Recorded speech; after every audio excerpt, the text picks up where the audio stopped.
Bonjour à tous. Je vois que vous êtes en train de vous connecter progressivement à la conférence. Il est 15 heures précises en Europe et 9 heures au Québec.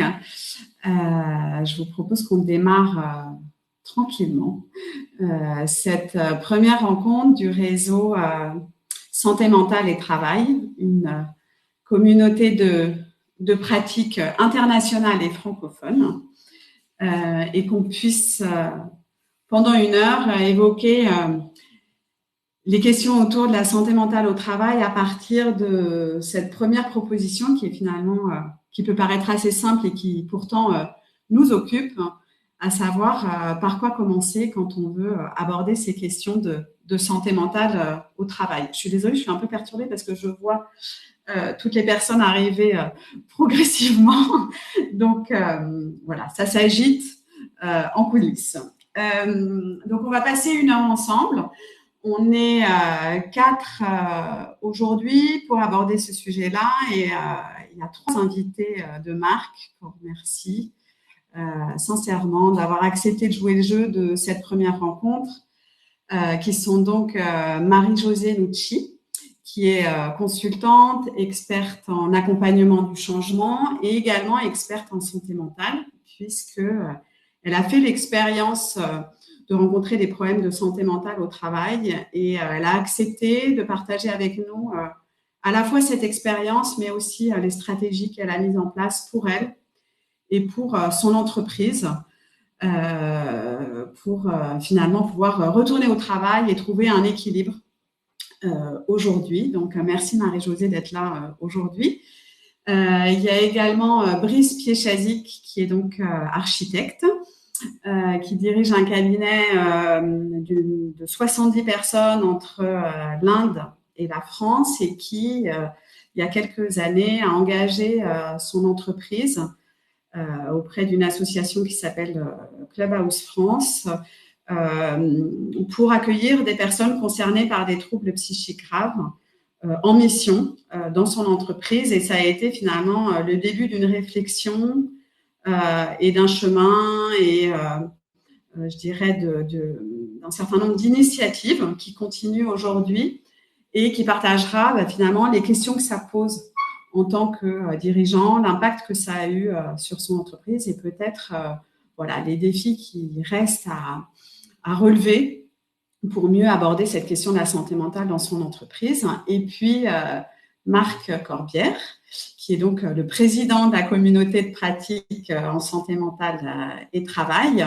et qui est chercheur spécialisé en psychologie du travail, en ergonomie, en pédagogie, en santé mentale, et qui travaille depuis de nombreuses années sur ce sujet de la santé mentale au travail, sur le handicap, sur le trouble psychique, et qui a accepté à la fois de nous poser, de partager en tout cas les enjeux finalement et comment ça vient questionner les organisations de cette question de la santé mentale au travail, mais aussi ce qu'il a vu à travers ses différents travaux et ses recherches sur les défis que ça supposait de relever et les obstacles à surmonter pour progresser sur cette question de la santé mentale. Donc, merci infiniment à vous trois. On a beaucoup de chance d'être ensemble pour une heure aujourd'hui. C'est un petit challenge en termes de timing et en même temps, c'est une super occasion d'aller vraiment rechercher à la fois les messages efficaces et en même temps d'aller, je dirais, directement dans le sujet de manière très concrète et opérationnelle pour se dire, voilà, comment on fait avancer les choses sur le sujet. Donc, c'est la proposition qu'on vous fait aujourd'hui. Je voudrais, avant de démarrer et d'entrer dans le vif du sujet avec nos trois invités, vous dire quelques mots sur cette communauté de pratique qui est un réseau naissant qui commence à marcher puisqu'on peut dire qu'il a 1 an. Et c'est le premier événement public que nous faisons, donc on est à la fois ému, impressionné et très humble et très content de voir qu'il y a déjà tant de monde puisque vous êtes 600 déjà à participer à ce premier événement. Donc on est très agréablement surpris, on vous en remercie. Cette communauté, elle réunit des chercheurs, des personnes concernées, des employeurs, des professionnels de l'accompagnement, des soignants, finalement, tous ces acteurs, toutes ces parties prenantes qui, d'une manière ou d'une autre, contribuent à faire avancer le sujet de la santé mentale au travail, soutenir l'accès à l'emploi et progresser dans le maintien de l'emploi. Ce qui nous réunit et ce que l'on partage, c'est finalement deux grandes convictions. La première, c'est que c'est un sujet sur lequel on doit absolument progresser. On doit sortir du tabou et les personnes concernées ne doivent plus être condamnées à vivre dans le silence, la honte ou éloignées de l'emploi et fragilisées dans l'emploi.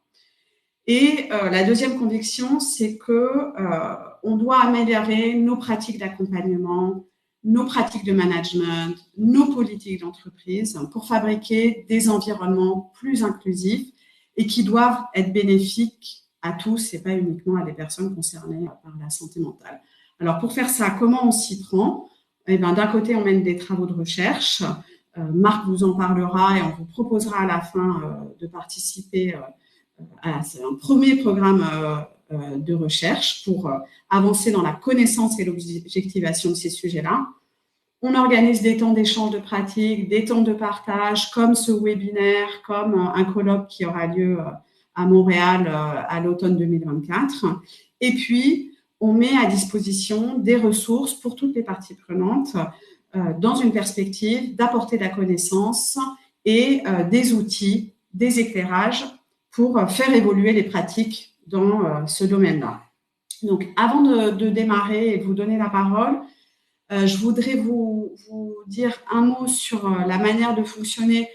Vous pourrez poser des questions dans le chat de la conférence et on prendra un temps à la fin pour y répondre.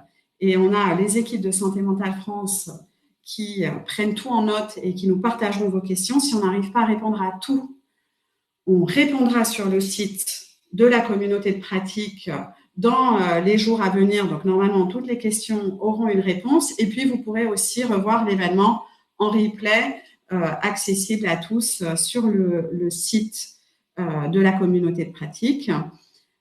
Deuxième petit point que je voulais dire en introduction, c'est que le terme qui a été choisi, c'est plutôt l'usage de troubles psychiques ou problèmes de santé mentale pour désigner finalement toutes ces situations, toutes ces expériences de santé, qu'elles soient diagnostiquées ou non par la psychiatrie ou la psychologie, mais qui sont suffisamment durables et impactantes dans la vie quotidienne des personnes et la vie professionnelle des personnes pour se poser la question de l'articulation avec le travail et de la quotidienneté et de la vie au travail. Donc, je sais qu'il y a d'autres termes qui peuvent être utilisés. Dans les textes de l'OMS, notamment, c'est plutôt troubles mentaux, mais on voit bien qu'il y a une confusion avec la déficience mentale et intellectuelle. Donc, le choix qui a été fait, c'était plutôt d'utiliser la terminologie de troubles psychiques. Voilà pour démarrer.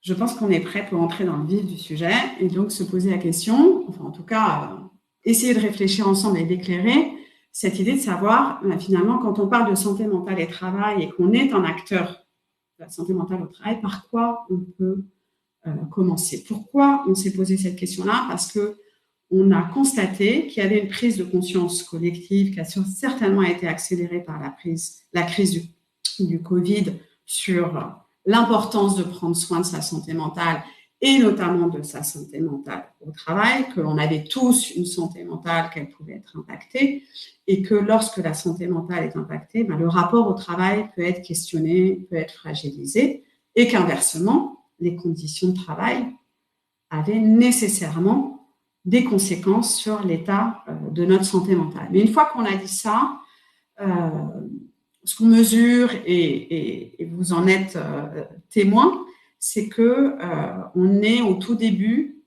d'une question complexe, car elle engage à la fois les individus, les collectifs de travail, les organisations, voire la société tout entière. Et donc, face à cette complexité, on s'est dit, peut-être commençons par le début, c'est-à-dire par quoi on commence, comment concrètement ça peut se passer, cette affaire-là, qu'est-ce qu'on peut mettre en place, des petites choses ou des grandes choses qui nous permettent d'être dans l'action et d'impulser quelque chose et apporter des réponses concrètes à un enjeu qui dépasse largement les individus. Donc, pour relever ce premier défi, je donne la parole à Marc. Si tu peux déjà peut-être nous présenter les questions que ça pose et les enjeux pour les organisations, et puis les défis que tu as identifiés pour les parties prenantes. Alors bonjour à toutes et à tous. Tout d'abord, merci Claire pour l'organisation et l'animation en fait de ce premier webinaire de la communauté de pratique santé mentale et travail, une communauté qu'on souhaite internationale, francophone. Et dans le cadre de ce webinaire, je propose en fait de synthétiser l'information rapidement sur la situation santé mentale et travail et enchaîner avec les défis relatifs au retour au travail à la suite d'une absence maladie lié à un trouble psychique ou un trouble mental courant. Dans notre jargon de chercheurs, on utilise le terme trouble mental courant, mais ça renvoie en fait à trouble psychique. Alors, j'ai préparé deux diapos, deux slides pour synthétiser l'information assez rapidement. Et donc, j'y vais parce que j'ai pas beaucoup de temps. Alors, allons-y rapidement. Je pense que ça a été basculé. C'est bon, vous voyez? Vous pouvez me faire signe que vous voyez bien? Merci. Alors, on y va. Alors, les statistiques que je vais vous présenter sont bien sûr mondiales. Amérique du Nord, Europe du Nord, Australie, Asie, par exemple Japon, Chine, etc. Donc, on peut se fier à ces statistiques. Elles sont transversales, quel que soit le pays. Si l'on considère l'ensemble des absences maladies liées, toutes confondues, entre 35 et 45% d'entre elles seront reliées à un trouble mental courant ou un trouble psychique, c'est-à-dire dépression, trouble anxieux, trouble de l'adaptation, burn-out ou épuisement professionnel pour les plus communs.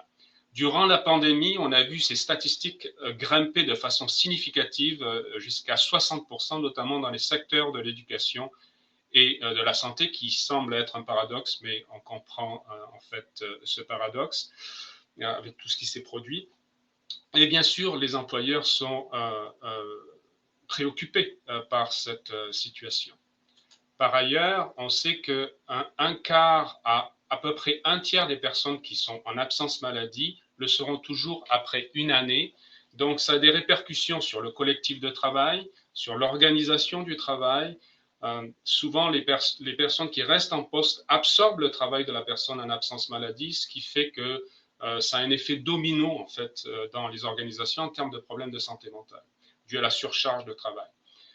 L'autre élément, c'est que ça a des effets aussi délétères sur l'individu directement concerné, notamment addiction, exacerbation des symptômes, perte d'identité socio-professionnelle. Donc, on voit que ça a pas mal d'impact sur les individus de l'organisation.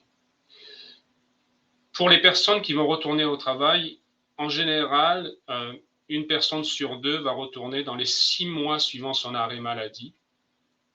Bien sûr, c'est des moyennes. Donc, ça a encore un impact sur l'organisation, ça a un impact aussi sur l'individu. Et 20% quitteront définitivement leur emploi pour des raisons personnelles, considèrent même leur emploi comme toxique, donc préfèrent ne pas retourner à leur poste de travail. Parfois, elles sont licenciées, parfois, elles réévaluent en fait leur orientation professionnelle. Des personnes en fait qui retournent à leur poste, une statistique vraiment importante, c'est de 20 à 50% risquent de faire une rechute, notamment les personnes qui ont fait plusieurs épisodes dépressifs. Désormais, on sait que ce n'est plus lié en fait aux variables ou aux caractéristiques personnelles de l'individu, mais plutôt à la combinaison en fait des caractéristiques de l'individu et des caractéristiques de l'environnement de travail. Donc, c'est vraiment cette interaction entre ces caractéristiques qui font que la personne va faire une rechute. Donc, les managers ne peuvent plus ignorer cette situation et il est important en fait de travailler de concert. Enfin, 90% des rechutes auront lieu dans une période de 3 ans. Donc, c'est important de suivre la personne dans son processus de retour au travail, durant son retour progressif, donc thérapeutique, dans les premières semaines, mais aussi dans les mois qui suivent, et d'évaluer en fait les deux plans, santé et productivité au travail, pour assurer en fait un retour au travail, ce qu'on appelle durable. Donc, vous voyez, c'est des statistiques qui sont alarmantes Et on s'est dit, bon, ben, quels sont les défis, en fait, qui sont derrière ces statistiques? Qu'est-ce qu'on peut amener comme réflexion pour améliorer, en fait, un retour ou favoriser un retour au travail durable? Les 8 défis que je propose d'aborder proviennent de la littérature scientifique.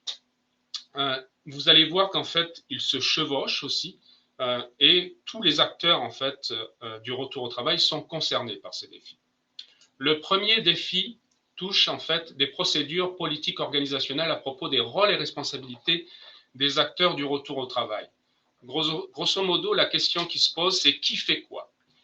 Il est important d'avoir ces politiques organisationnelles dans les entreprises concernant le retour au travail pour bien comprendre en fait quelles sont les actions de chaque acteur. Quand on parle d'acteurs dans l'entreprise, on pense aux collègues de travail, aux ressources humaines, aux syndicats, aux managers, à l'employeur, à tous ces acteurs qui ont un rôle à jouer important durant toute la séquence en fait de l'absence maladie, de la reprise progressive jusqu'à un retour au travail durable.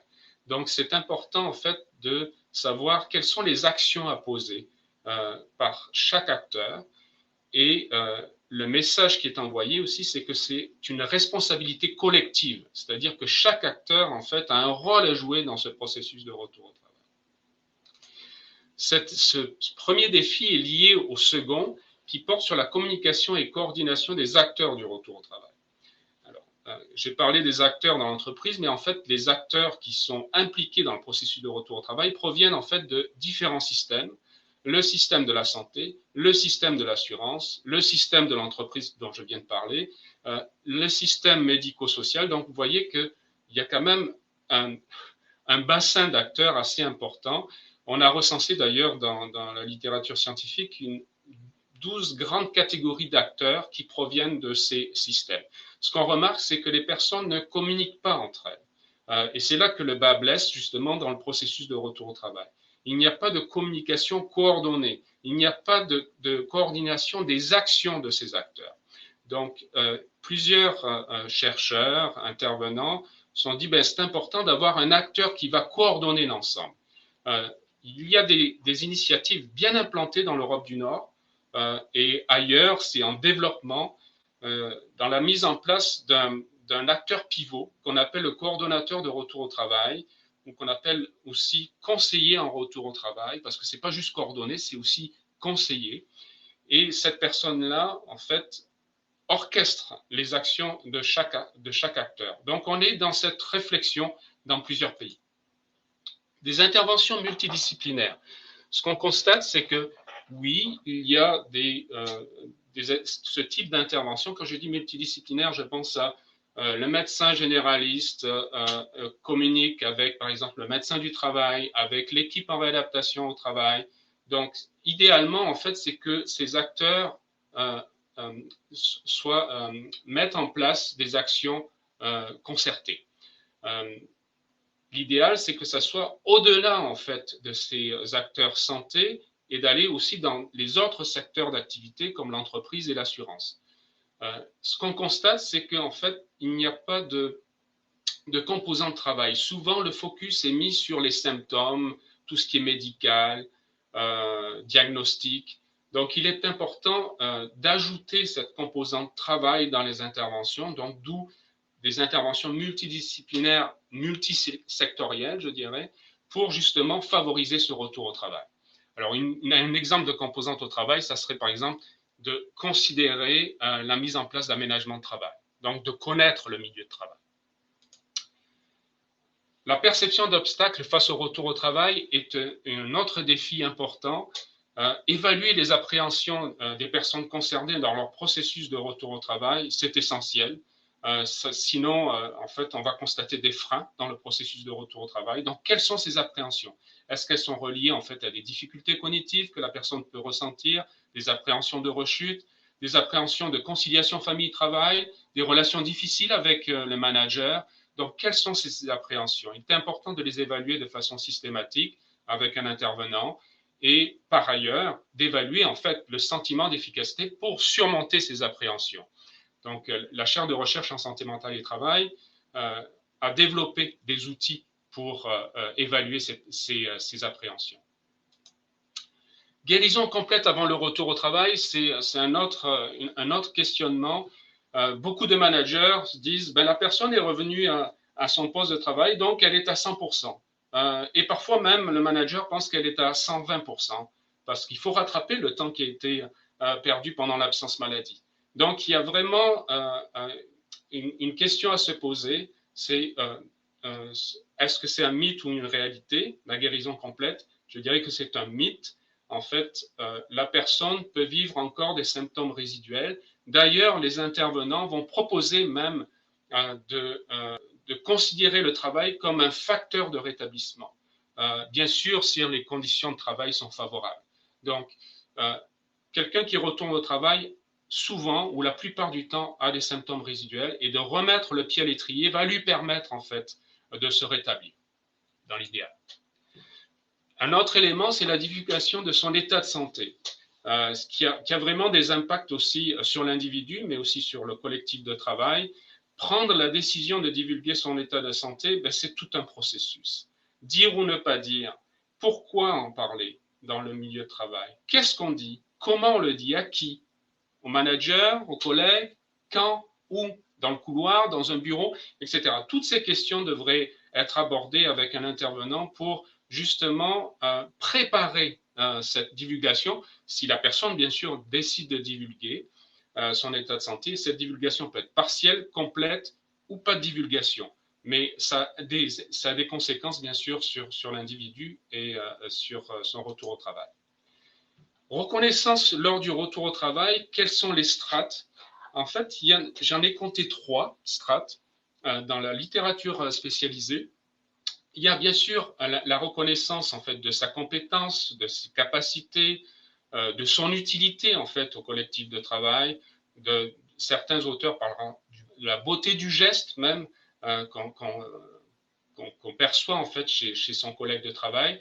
Donc ça, c'est le premier niveau de reconnaissance. D'ailleurs, les chercheurs qui s'intéressent à la reconnaissance au travail l'ont beaucoup évalué pour la prévention des problèmes de santé mentale. Là, on parle plus de reconnaissance lors du retour au travail. C'est important aussi d'évaluer, de faire preuve de reconnaissance lors de ce retour au travail. Ça, c'est le premier niveau.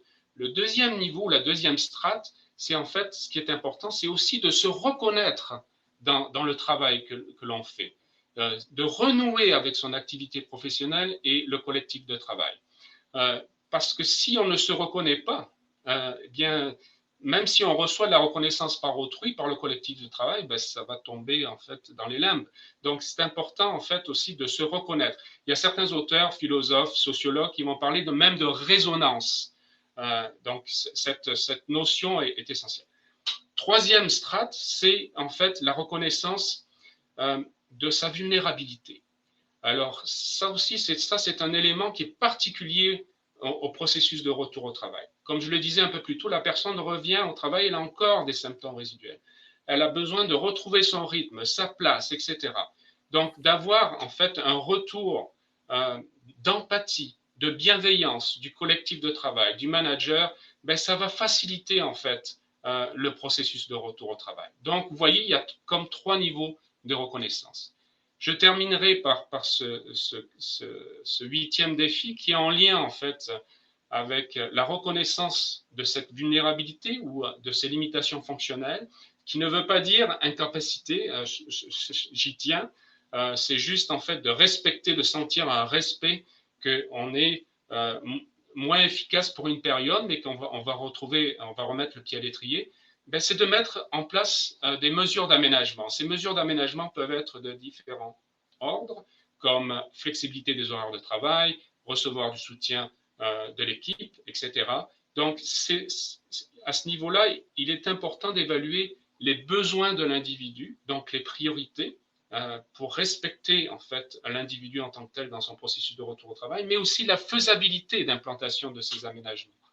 Donc, ce qui est proposé en fait dans la littérature, c'est d'avoir cette coordination entre 3 acteurs principaux, qui est la personne concernée par la maladie qui retourne à son poste, le manager et l'intervenant, de travailler de concert pour voir en fait quelles sont les priorités, voir quels sont les possibles d'aménagement de travail, et donc de concert de proposer en fait des solutions. Alors un grand merci pour cette écoute et je m'arrête là et s'il y a des questions, on pourra. Merci beaucoup Marc et merci pour le défi qu'on t'avait lancé de présenter tout ça en si peu de temps, défi relevé. Néanmoins, en regardant ce que tu as partagé, on se dit c'est un sacré chantier. Est-ce que c'est un chantier surmontable finalement cette affaire-là, tellement les obstacles et la complexité du sujet est là. Et je voudrais donner la parole à Marie-Josée qui, pour moi, incarne tout simplement par son expérience et ce qu'elle a mis en place,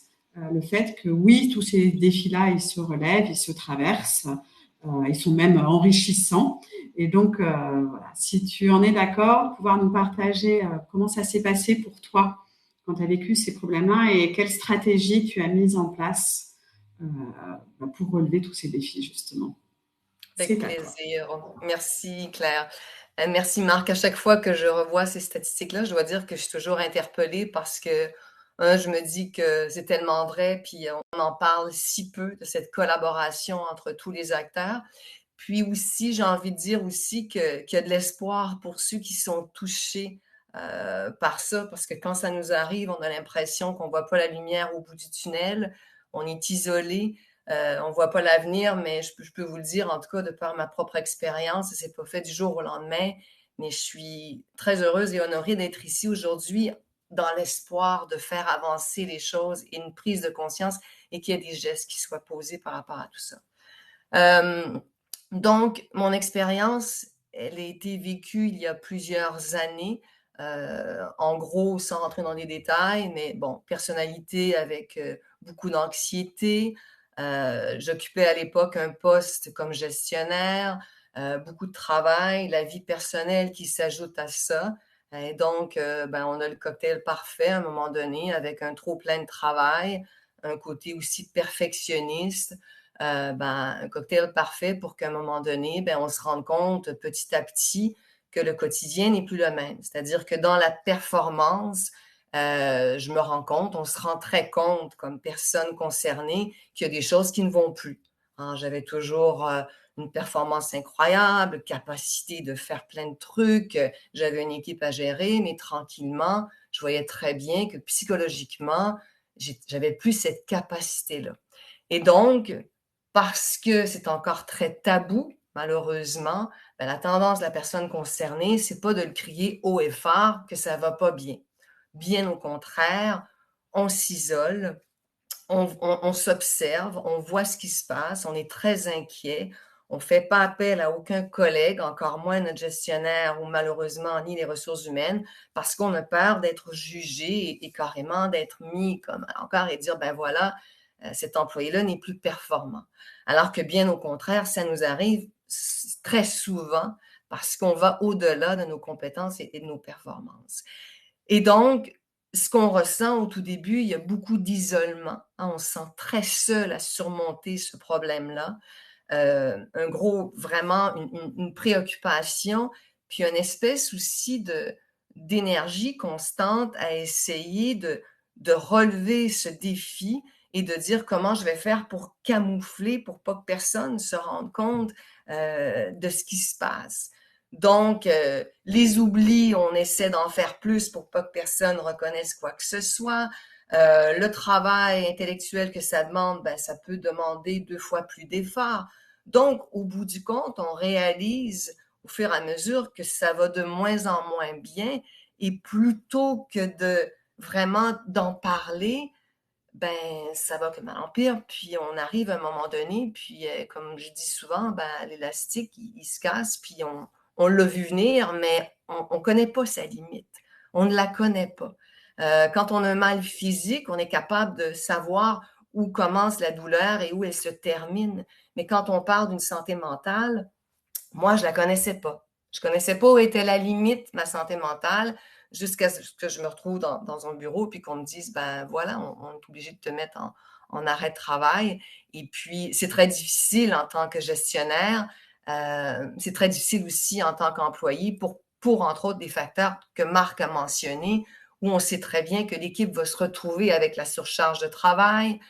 Quand on est gestionnaire, on a à cœur notre équipe Et donc, c'est très embarrassant que d'avoir à vraiment à divulguer cette vulnérabilité-là au départ, sans avoir l'impression que on fait plus partie d'une équipe puis qu'on est mis presque à la poubelle. Puis après, ben, il y a cette espèce de grosse période d'isolement qu'on nous demande de traverser. C'est-à-dire qu'on l'a vécu tous et chacun durant la pandémie, que ce que c'était d'être isolé. Ah bien, on ajoute à ça un problème de santé mentale. Donc, ce qu'on demande à l'employé qui est pris avec un problème de santé mentale, c'est que oui, c'est vrai que ça prend une certaine coupure durant une certaine période de temps pour refaire un peu sa propre santé mentale, mais il y a quand même un degré à cette coupure-là. Et trop souvent, on ne sait pas quand est-ce qu'elle se termine, et puis on se retrouve vraiment isolé. On n'a plus de contact avec les collègues parce que c'est ce qu'on nous demande, ou c'est ce qu'on demande à l'entreprise de faire. On n'a plus de contact avec notre superviseur.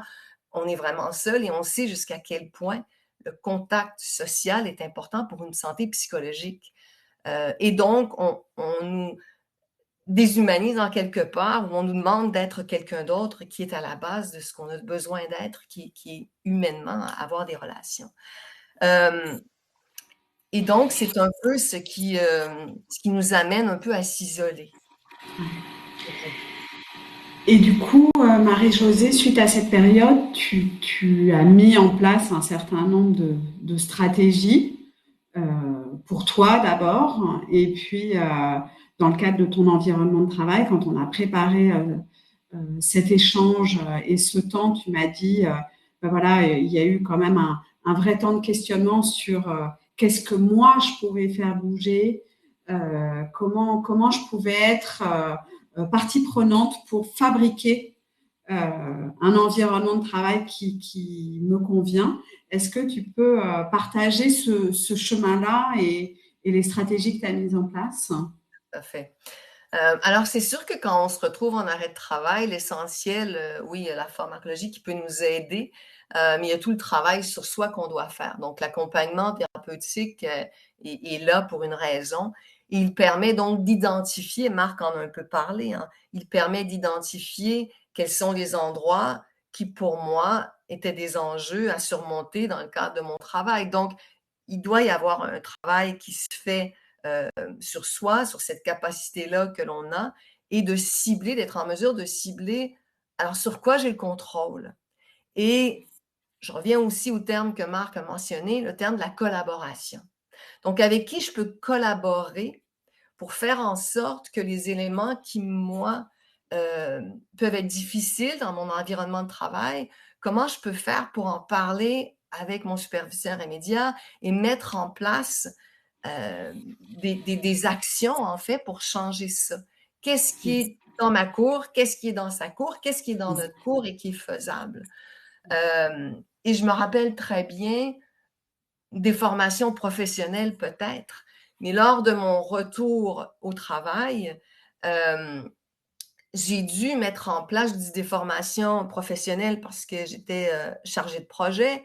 Et lorsque je suis retournée au travail, eh bien, moi, je me rendais bien compte que tout le monde travaillait en silo. Moi, je travaillais pour ma santé mentale et tous les restes des joueurs aussi, donc l'employeur, l'assureur, etc.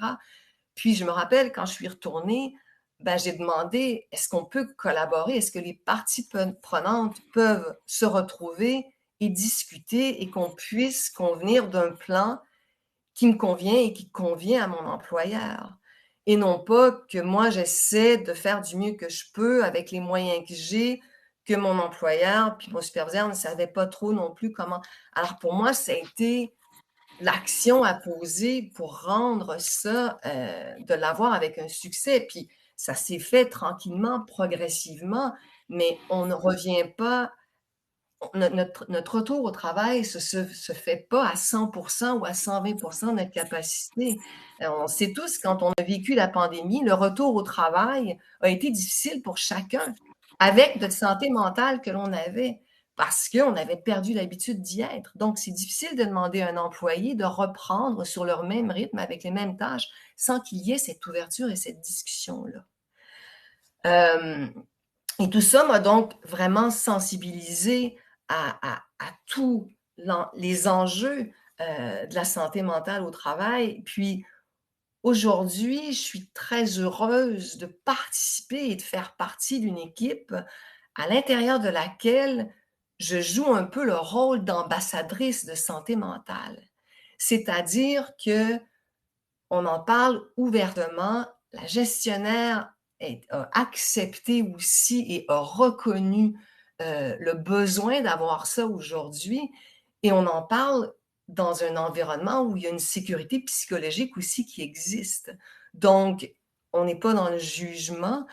Puis, quand on parle de santé mentale au travail, c'est beaucoup aussi pour chacun de reconnaître qu'est-ce que c'est la sécurité, la santé mentale de chacun d'entre nous et comment on pourrait reconnaître les signes sans devenir des psychologues. C'est pas ça notre rôle. Mais comment entre collègues, on se connaît bien, on se voit tous les jours. Comment on peut entre collègues reconnaître les symptômes qui pourraient dire il y a quelque chose qui se passe, c'est pas dans ses habitudes à cette personne-là d'agir de la sorte. Donc comment on pourrait en tant qu'équipe l'aborder ce sujet-là? Comment on pourrait même la personne reconnaître et dire qu'est-ce qui me ferait du bien en ce moment si j'ai une surcharge de travail qui me cause du stress, de l'anxiété, je ne veux pas me rendre jusqu'à l'épuisement professionnel. Qu'est-ce que je peux faire en amont pour prévenir cet arrêt? Qu'est-ce que l'on peut faire entre collègues pour se supporter? Et dans notre équipe, ça existe. Et ça s'est fait tranquillement avec un peu de base de c'est quoi la santé mentale, comment on reconnaît les symptômes, comment on collabore ensemble, gestionnaires, employés, et la culture de l'entreprise aussi. Comment tous ces joueurs-là font pour faire un tout et qu'on collabore, puis qu'on a à la fin des actions, des gestes qui sont posés, une réalité qui change. Alors, ça ne se fait pas du jour au lendemain, mais c'est tout à fait réalisable. Et j'allais juste ajouter, excuse-moi Claire, mais la même chose lorsque le retour au travail se fait. C'est pas en silo qu'il se fait. En ayant la collaboration de chacun, parce que c'est pas en étant en retrait, c'est souvent ce qui se passe. On est complètement retiré. On l'a expérimenté en pandémie, ce que c'était que d'être isolé chez soi. Alors, on nous demande, en plus de retourner dans un milieu de travail où là, on doit performer, alors c'est sûr qu'on n'est pas prêt à ça. On doit être accompagné. On doit avoir un certain support. Puis en même temps, on a envie d'avoir notre autonomie. Moi, j'avais envie de la retrouver, cette autonomie de travail, et j'y croyais. Mais en même temps, on devait me laisser le temps un peu de remettre les pieds, un peu comme un athlète qui a, je veux dire, qui a une blessure. On ne va pas lui demander d'aller sprinter le lendemain. Alors, c'est un peu ça, tout en tenant compte, évidemment, des besoins de l'entreprise. Alors, c'est vraiment une combinaison de tout ça qui, selon moi, fait la différence. Merci beaucoup Marie-Josée parce que je trouve que c'est très illustrant du mouvement qui peut s'opérer entre voilà cet espace finalement d'isolement, de non-dit, de mise à l'écart vécu par tous. Enfin, où on voit bien que toute l'énergie est mise pour faire comme si le sujet n'existait pas, à une mécanique où on n'est pas en train de dire ça n'existe plus, il n'y a plus de blessures, il n'y a plus de symptômes résiduels, il y a plus, on ne revient pas comme avant. Mais ce qui fait levier, c'est pas de revenir comme avant, c'est comment on fait pour que ça circule autour de ce sujet de la santé mentale qui parfois est exacerbé et parfois s'exprime violemment et vient mettre en tension les collectifs et la personne concernée en premier chef, mais qui en fait impacte tout le monde. Tout le monde est concerné et tout le monde doit faire face à cette fluctuation de la santé mentale. Et c'est vrai que finalement, de manière informelle, tu as organisé une espèce de sensibilisation, une pédagogie, un espace qui va dire à tout le monde, voilà, en fait, on est tous faits d'une santé mentale, c'est d'ailleurs ce que nous dit l'OMS, et collectivement, on peut prêter attention à ce sujet-là et donc devenir aussi des acteurs de la prévention. Et on voit bien que sur ce sujet de la prévention, on est encore très timide.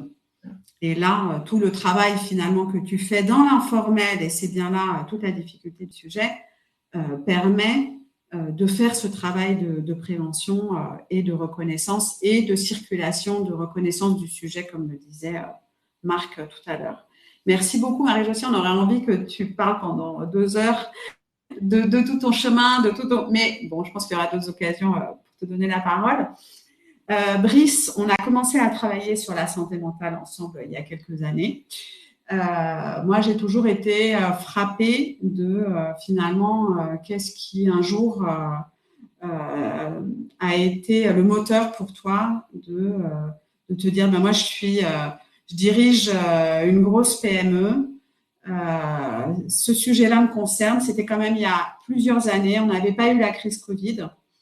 Et mine de rien, tu connaissais pas le sujet de la santé mentale, ce qui est plutôt rare. Souvent, les personnes, notamment les dirigeants d'entreprise, s'engagent parce que dans leur entourage, ils ont côtoyé ce que ça pouvait représenter comme expérience d'être mis à l'écart du marché du travail. Et pourtant, tu as dit, ben voilà, moi, quelque part, je sens que j'ai quelque chose à faire là-dessus. Je sais pas très bien comment, mais je vais y aller.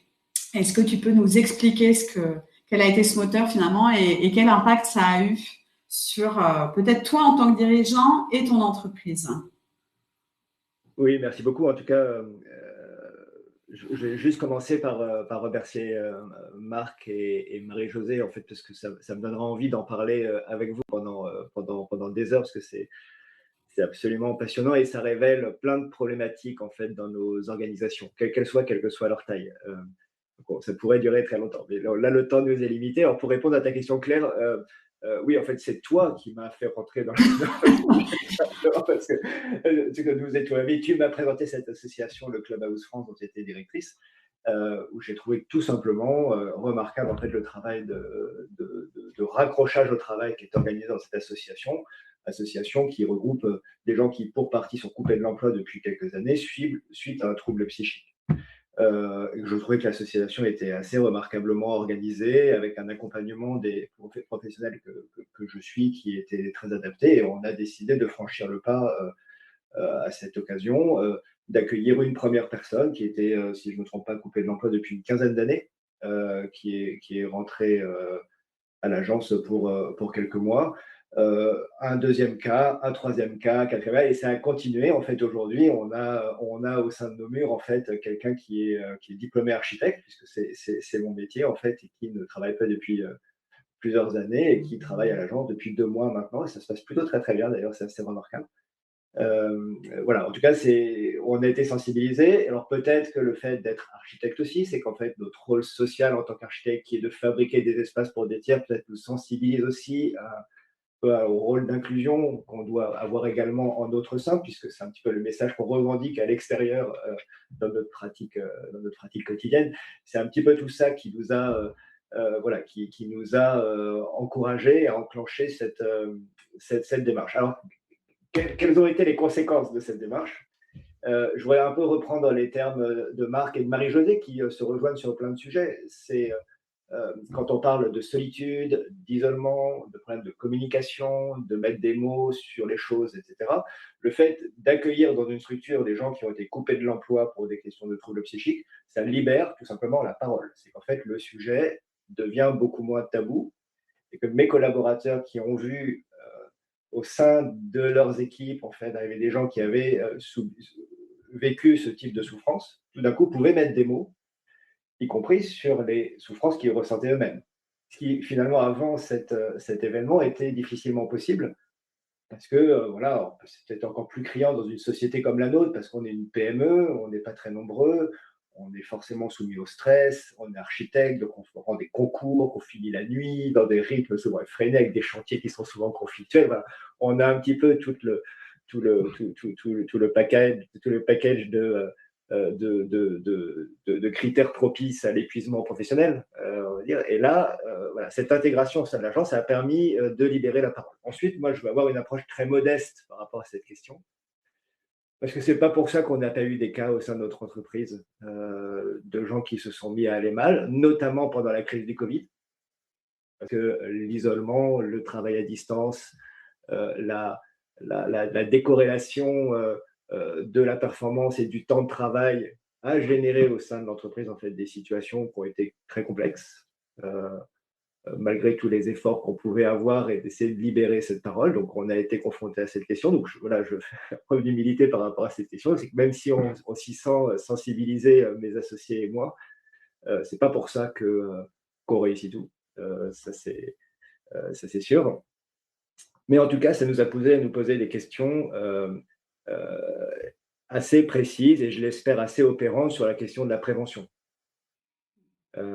Et la question de la prévention, alors comment nous on l'a pris on l'a pris je dirais, au moins de deux manières différentes. C'est, déjà, la première chose, c'est lutter contre l'isolement. C'est qu'en fait, on a nos salariés qui peuvent être amenés à être seuls dans des tâches qui sont complexes, qui sont potentiellement anxiogènes, et que la solitude dans des situations comme celle-ci est très difficile à gérer parce qu'elle ramène en fait l'échec immédiatement à une relation hiérarchique avec son supérieur. Et ça, c'est quelque chose d'assez problématique. Donc, en fait, on a pris l'engagement auprès de nos salariés en fait, de fonctionner systématiquement en binôme dans toutes les tâches qui étaient anxiogènes. Et là, on s'aperçoit, et ça rejoint ce que disait Marie-Josée à l'instant, c'est qu'il se passe un échange dans les situations de stress entre les collaborateurs eux-mêmes. Qui se mettent à parler en fait des situations très difficiles, des surcroîts de charges, d'émotions face à des situations, et ça déverrouille, je dirais, 90% des problématiques. Donc, la question de la solitude, c'est qu'en fait, on arrête de mettre des gens tout seuls sur des sujets quand on sait qu'ils vont être générateurs de stress. Le deuxième sujet, c'est une question plus organisationnelle. C'est qu'on est assez persuadé que les cas d'épuisement professionnel qu'on constate, on est tous touchés, on a tous des proches, etc. Et on le voit même chez nos clients, qui sont souvent des grandes entreprises, sont liés à des structures extrêmement pyramidales. Et c'est finalement la chaîne de responsabilité qui est organisée par les organisations qui génère à un endroit dans la chaîne des situations de troubles psychiques directement liés au travail. Et ça interroge beaucoup sur les schémas des organisations. Alors, le choix qu'on a fait au sein de notre structure, c'est de travailler sur une structuration qui est très horizontale, dans laquelle il n'y a pas de statut à proprement parler, donc il n'y a pas de chaîne de responsabilité structurelle au sein de l'entreprise. Il y a par contre une chaîne de responsabilité qui est liée à chacun des projets sur lesquels on travaille. Quand on est architecte, on travaille sur de multiples projets dans une agence comme la mienne. Chaque projet a sa structure hiérarchique, mais elle diffère de projet à projet. Ce qui fait que le rapport de subordination change d'un instant à l'autre. Donc, c'est finalement la situation caractéristique du middle management qui met une pression très forte sur ses collaborateurs ne peut pas exister puisqu'en fait, la chaîne hiérarchique change de projet à projet en l'espace de quelques mois. Donc, en fait, l'accumulation qui est liée à une nature de subordination ne peut pas exister dans une structure comme la nôtre. Et ça, c'est extrêmement efficace, je dois dire. Et voilà, c'est toutes ces réflexions qui sont issues de cette relation aux troubles psychiques et dans ce rôle au travers et qui nous ont conduit à mettre en place ces dispositifs. Et du coup, c'est le troisième, il y a trois dimensions du coup par rapport à la prévention. Il y a quand même tout ce que vous avez créé en amont avec les partenariats associatifs où finalement vous avez sensibilisé sur le fait que c'était un sujet qui faisait partie de l'entreprise. Et donc, dans nos murs, c'est pas un sujet tabou, on peut s'en parler. On n'est pas magicien, mais néanmoins, ça peut exister. Donc, finalement, il y a trois piliers. Et très honnêtement, le fait de détendre tout le monde sur ces questions, en fait, nous a débloqué, nous aussi. Comme elle, c'est la capacité d'en parler et d'avoir une sorte de réflexion, une introspection sur cette question-là. C'est qu'après avoir accueilli des gens en notre sein qui étaient passés par une situation professionnelle génératrice de stress et d'épuisement professionnel, ça nous a poussé naturellement à nous-mêmes à nous poser la question, est-ce que nous, on fait bien? Voilà. C'est la première chose. Et ça, c'est les substrats. Il faut déjà que la parole se libère sur ces questions-là. Et ensuite, il faut mettre en place les organisations qui permettent de... Alors, mais en fait, mettre en place une organisation en laissant le sujet tabou, je pense, ne règle strictement rien et ne règle certainement pas la question du retour au travail. puisque dans le retour au travail, il faut pouvoir parler de ces questions-là, de les échanger de personne à personne, de collègue à collègue, comme le disait Marie-Josée, mais que le manager, j'aime pas trop ce mot-là, mais en tout cas que le responsable, en fait, puisse euh, adapter finalement sa manière, sa relation, en fait, à son subordonné en fonction de la situation. Alors, ça interroge aussi une question, c'est qu'en fait, alors je ne connais pas le code du travail québécois, mais en tout cas en France, quand quelqu'un est absent, vous ne savez pas pourquoi il est absent. Donc en fait, il est tout à fait possible que dans ma structure, en fait, on ait eu des gens en absence maladie qui est simplement une incapacité, un trouble psychique lié à leur travail, mais que nous ne le sachions pas. Et ça, c'est problématique, parce que quelqu'un si nous, on ne le sait pas, si la personne n'ose pas en parler, en fait, c'est un véritable risque pour un retour au travail efficace et serein. Alors après, on a des relais. Nous, on a la chance d'avoir un médecin du travail extraordinaire qui sait nous tirer une sonnette d'alarme quand il sent une situation critique. Je ne suis même pas sûr qu'il ait tellement droit de le faire, en fait. Mais voilà. Non, mais je me permets de réagir parce que tu as l'air de dire que c'est comme si vous aviez un coup de chance. Et je ne pense pas que ce soit un coup de chance d'avoir. Alors, bien sûr, il y a des bons médecins du travail et des moins bons médecins du travail. Mais c'est ce dialogue-là avec le médecin du travail qui vient à vous et qui pallie cette difficulté du dialogue quand on est en arrêt maladie. C'est parce que il a compris que c'était un endroit où il y avait de la place pour ça dans votre entreprise. Et du coup, vous deveniez un allié et pas menaçant pour la personne qui est en souffrance. Est-ce que je peux te faire réagir sur une dernière question? C'est une question double, mais Marc a démarré la session avec 8 défis. Est-ce que du coup tu t'es reconnu dans ces défis et peut-être il y en a un sur lequel tu voudrais réagir et peut-être si tu devais donner un conseil à un autre responsable d'entreprise, qu'est-ce que tu donnerais comme conseil? Moi, j'ai été frappé sur le défi numéro 2, qui est celui de la communication au sein de l'entreprise, qui est vraiment un sujet majeur et qui rejoint pleinement ce que disait Marie-Josée. C'est qu'en fait, une entreprise n'est pas que une organisation ultra structurée qui est là pour faire de la performance. C'est 80% de notre vie sociale, c'est énormément d'autres choses. Et en fait, ça passe forcément par une communication à tous les niveaux, entre le subordonné et le responsable, entre collègues, etc. Et que ce sujet-là, en fait, est, je pense, un des premiers enjeux hein, sur la question de la question du retour au travail, c'est que tout simplement la parole se libère sur ces questions-là. Voilà. Ensuite, voilà, moi, c'est ce qui m'a voilà, c'est ce en quoi je me retrouve vraiment le plus dans les enjeux de Marc. Voilà, je vois qu'il y avait une question assez. Alors voilà, exactement. On va arriver. Je crois qu'il y a beaucoup de questions parce qu'en fait, il y a plus de 350 participants là, donc il y a beaucoup de questions. Vous les voyez pas toutes arriver. Ce que je propose, c'est qu'on consacre les 5 dernières minutes peut-être pour répondre aux questions. Normalement, il y a Santé Mentale France qui est dans les starting blocks pour nous livrer les questions et peut-être celles qui ont été retenues parce que je crois qu'elles on ne peut pas les prendre toutes. Alors, voici une première question. Bonjour, l'absence de coordination semble donc générale, mais y a-t-il des expériences positives de coordination lors du retour au travail et où? Alors, qui souhaite répondre? Marc, peut-être hein? Oui, je peux peut-être en parler. En fait, c'est ici à Montréal ou au Québec, on a des expériences en fait de coordination de retour au travail. La complexité, en fait, aujourd'hui, c'est pas encore standardisé. C'est-à-dire qu'en fait, cet intervenant pivot dont je parlais un peu plus tôt peut provenir en fait de la compagnie d'assurance, peut provenir de l'entreprise, souvent des ressources humaines ou santé sécurité au travail, peut provenir aussi d'une clinique. Ici au Québec, on a une clinique de réadaptation au travail pour justement accompagner ces personnes dans leur processus de retour au travail. Donc, c'est plusieurs professionnels de la santé qui soutiennent l'individu. Donc, il y a plusieurs modèles qui existent. C'est pas standardisé.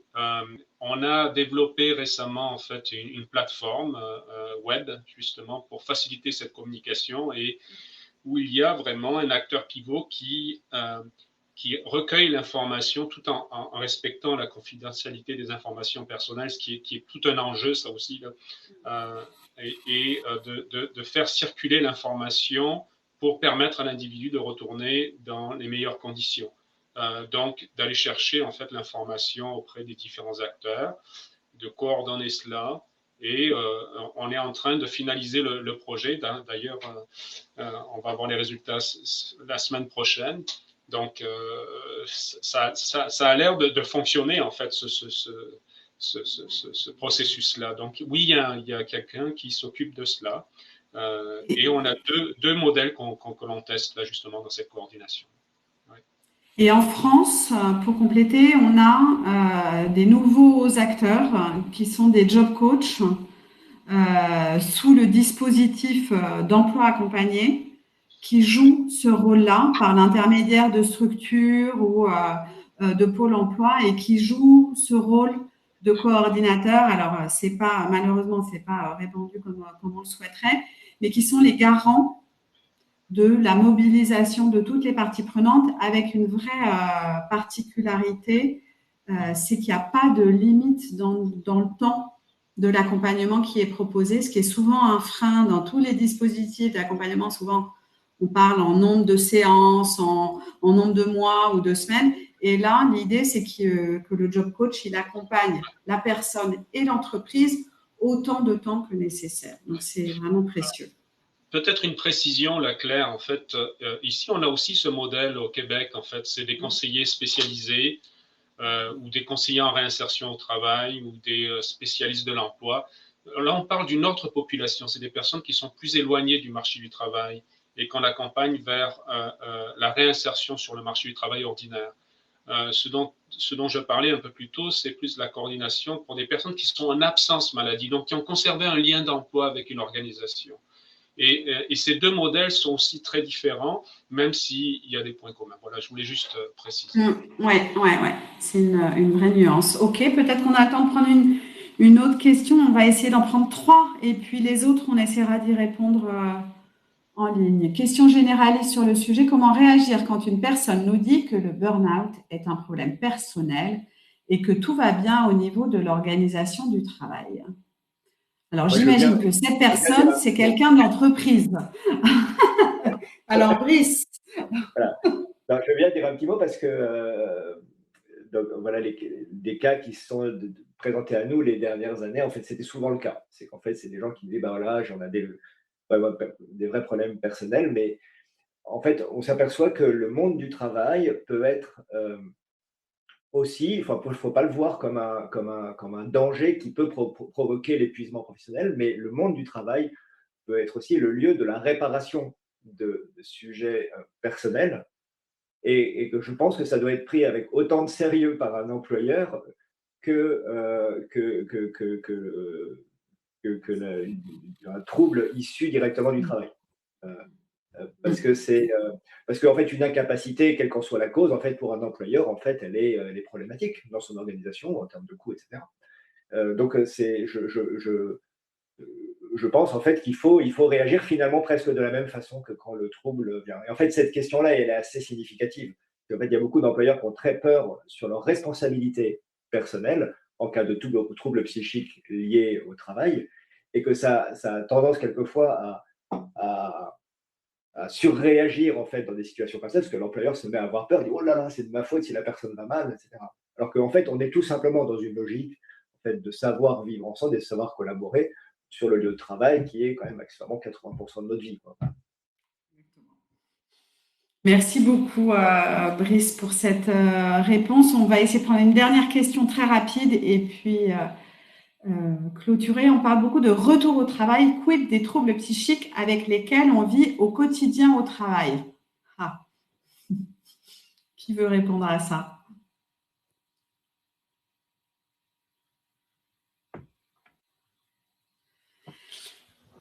Marie-Josée, tu veux dire un mot ou...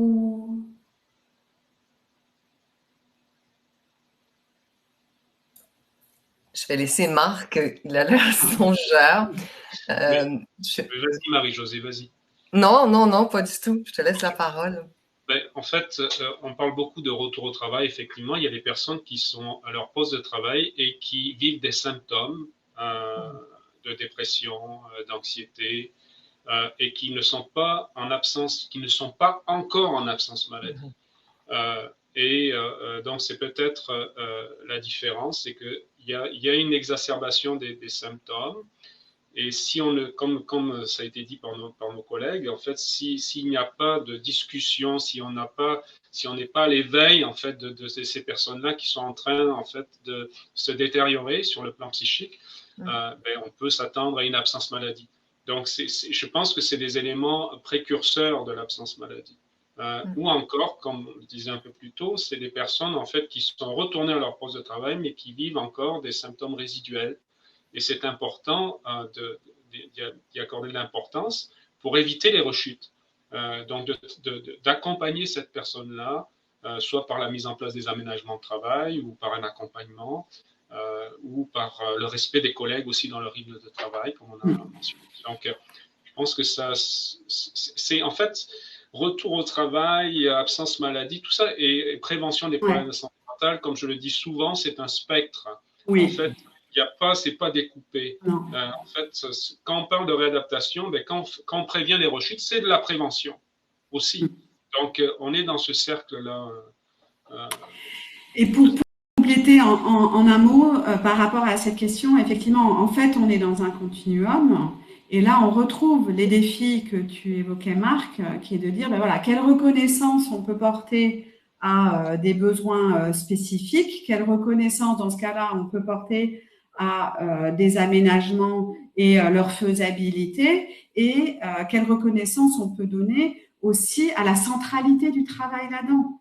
C'est-à-dire le travail qui peut être facteur de risque peut-être parfois, donc un environnement de travail difficile, ou le travail soutient un processus de rétablissement et qui permet aussi finalement de se reconstruire une identité de professionnels, de citoyens et une autonomie. Donc, on en revient à quelle place on donne à ça, quelle est la liberté de parole là-dessus. Et finalement, on parle souvent de bienveillance, et je ne suis pas très à l'aise avec ça, mais c'est de la considération, comme tu disais, Brice, sur le fait que quelle que soit la cause, quel que soit l'enjeu, ça existe, ça impacte la vie au travail. Et donc, j'ai envie de dire, on se retrousse les manches collectivement pour voir quelle est sa part de responsabilité, les marges de manœuvre que l'on a.